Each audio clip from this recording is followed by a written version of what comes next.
Xa Bucedo viviu unha rapa das bestas marcada pola calor.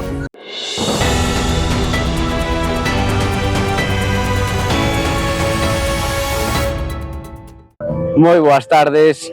Antes de pasar pola rapa, obrigatoriamente temos que pasar pola estrada por un tráxico suceso que tivo lugar o pasado xoves. É que unha muller de duns 84 anos de idade faleceu ao ser atropelada por un camión. Foi na avenida Benito Vigo cando, supostamente, ela cruzaba fora dun paso de peóns. O camión presumiblemente estaba parado no semáforo de Pérez Biondi, que se atopaba en vermello, cando a vítima comezou a cruzar e o semáforo puxose en verde. Ao atoparse nun ángulo morto, o condutor non viu a muller coa que bateu cando comezaba a arrancar. Ademais de confirmar o falecemento da vítima, os efectivos de emerxencias tiveron que trasladar ao marido desta polo golpe psicolóxico que supuxo este feito. E aínda que a variante estivese construída, ese accidente poderíase ter producido igual, porque ese camión tiña que pasar sí ou sí por ali para dirixirse en dirección Forcarei, que era cara onde iba. Aínda así, o tema da variante saiu a palestra, neste caso, por parte do BNG. A perigosidade deste tramo non é ningunha novidade. Dende o grupo local levamos xa anos reclamando melloras na seguridade da vía e, sobre todo, a construción dunha variante que reduza dunha vez por todas o tráfico pesado polo centro para protexernos de desafortunados accidentes como este que acaba de ter lugar. Dous ciclistas foron atropelados en Tabeirós. Presumiblemente, o condutor do coche non os viu cando se dispuña a cruzar a EP 7001. En Loimil, 4 persoas resultaron feridas nunha colisión por alcance. O sábado, un home de 35 anos faleceu afogado no río Ulla en Couso. Atopábase cruzando o río dunha beira a outra preto da praíña cos compañeiros de traballo.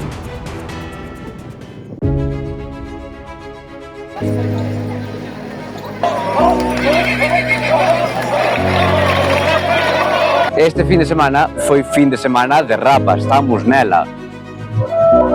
Unha rapa que estivo marcada por unha calor inusual para a época e para ser esta zona. A fin de semana foi de récord. O sábado a estrada bateu o seu récord absoluto de temperatura máxima ao rozar os 40 graus e Forcarei a pico estivo de facelo. O domingo foi tamén unha xornada moi cálida na que a máxima estivo entre as máis altas rexistradas na estrada. De feito, o curro do sábado tivo que se atrasar unha hora e o do domingo e o do luns adiantouse outra hora. E como consecuencia diso, tamén se foron reprogramando as diferentes actuacións musicais. As peticións de precaución repetíronse tanto no monte como no curro. Aínda así, déronse casos de golpe de calor.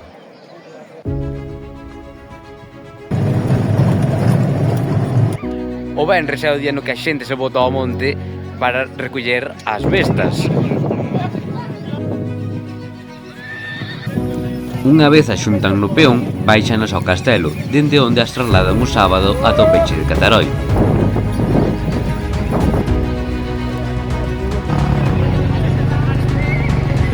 O primeiro curro comezou este sábado ás 8 da tarde e que anécdota de que as bestas chegaron antes de que Textel3 rematara a súa actuación. Como de costume, unha vez se encheu o curro, os máis novos separaron os potros. Tras este rito de iniciación, comezou o espectáculo.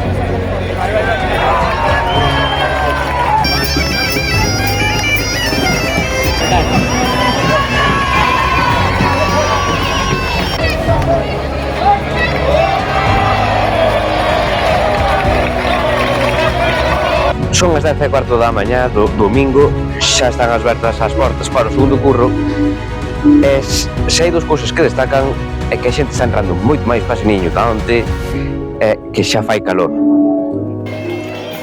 Aínda así, o curro encheuse ata a bandeira. Os presentes puideron ver como se loitou o inglés, un garañón que se resistiu.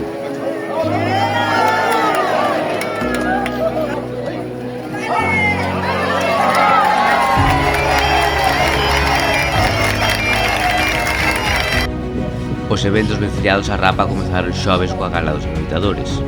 Este ano os homenaxeados foron Quique Vázquez, técnico do Concello, e a título póstumo Adolfo Cavada.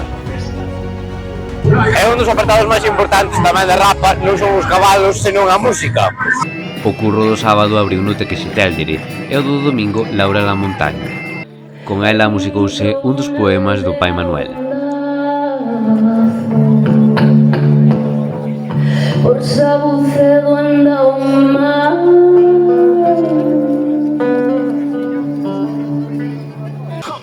Fora do curro, a charangas, grupos de música tradicional e orquestras animaron o ambiente.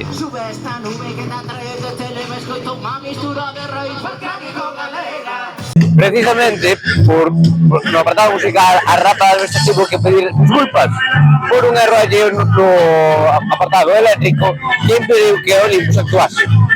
Queremos pedir disculpas desde a asociación, sempre incidindo en que nós non fomos os responsables, nin tampouco a orquesta.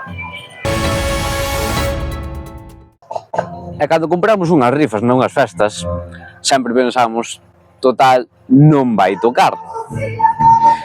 Pois as festas da Estrada deron un caso bastante curioso, e é que José Luis III, quen é parte da comisión, comprou unhas que lle quedaran soltas, e unha delas, xusto a primeira que se quedou, era a premiada. Por iso, ao ser da comisión decidiu renunciar ao premio, pero é que o seguinte número correspondeu cunha das rifas que comprou un dos grupos que tocou no San Paio, nunha das sesións Bermú, Super Mirafiori. E se non tivésemos problemas técnicos e non cadrara con que eran as festas do San Paio, a pasada fin de semana estaríamos noutras festas parroquiais, neste caso as de Liripio, onde honraron a San Xoán. E de seguido temos algo que contarlles, pero antes, outros temas. Aparecen 3 peixes na fonte da Farola que tiveron que ser rescatados para poder limpala. Ademais, xa se tiraron moitas moedas na fonte. A Estrada homenaxeou os mestres que se xubilaron este curso. Mar Blanco Casais anunciou que decidirán en setembro se se presentan as municipais.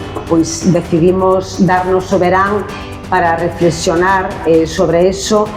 Poden ver a entrevista completa no Xornal da Estrada. A xa os dicíamos antes, temos algo que contarlles. Xa o ano pasado o fixamos, este ano repetimos. O final de tempada cadra coa Rapa das Bestas, isto quere dicir que ao longo do verán non imos ter, ou en principio non imos ter, máis vídeos do xornal semanal, senón que só quedará reducido á web. Aínda así, non significa que isto significa que descansemos. De feito, nunhas semanas temos unha pequena sorpresa, temos cambios. Facer un xornal semanal non é fácil. Guións que se modifican a última hora, traslados, montaxe, grabación, edición, e todo contra o reloxo. A tempada remata con 27 semanais, 17 deles en exteriores, algún a chuvia. De feito, o inicio da tempada foi toda unha declaración de intencións.